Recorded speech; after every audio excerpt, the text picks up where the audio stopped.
लोक मान अपील आम करुचु जे आपण मैंने गाँवली चिकित्सा ध्यान न दे साप कामुड़ा मैंने तत्क्षण डाक्तखाना आसतु कारण डाक्तखाना जिते जल्दी आप पहुंचे आम दुईटा जिन देखू गोटे स्नेकटा पॉइजनस कि नॉन पॉइजनस जदि नॉन पॉइजनस से किसी चिकित्सार आवश्यक नहीं खाली लोक डर मृत्युवरण करते तेणु से केस आम बुझेबू और जदि पॉइजनस हो दी टाइप पॉइजनस मेजर गोटे क्रेट आ गोटे आरटा अच्छी आप दी टाइप भर आम तो आइडेंटिफाई करी कौ टाइप स्नेक से अनुसार आम औषध देवु न्यूरोटॉक्सिक कि भास्कुलर टॉक्सिक औषध से अनुसार आम दिहब और से अनुसार लोक जमी तार कॉम्प्लिकेशन न हुए से अनुसार पदक्षेप नि तेणु आप जल्दी डाक्तर को परामर्श करूँ एक्चुअली आमर आम दुईटा सोर्स रु साप कामुड़ार गोटे ओस्डेमा सोर्स रु आसुची आ गोटे आमर हेल्थ IHI पोर्टाल रु आम ओस्डेमा सोर्स रु ही एक्चुअली ठीक फिगरटा आसुची कहीं रेवेन्यू डिपार्टमेंट सब डेथ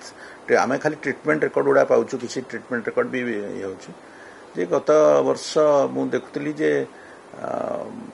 पाखापाखि 3000 4000 स्नेक बाइट रिपोर्टिंग थिला अप टू 2003 जाए 2004 रे टिके 2004 रे पाखापाखि 8-9,000 हो जाता 2003 रे 8-9,000 होता 2004 रे आउ टिके बढ़ी 10,000 पाखापाखि हो जाता स्नेक बाइट केस एवं डेथ पाखापाखि से 1000 ही रोला किंतु 2005 23-24 कथा कहूँ 24-25 परिसंख्यान हस्तगत है एक्चुअली एनालिसिस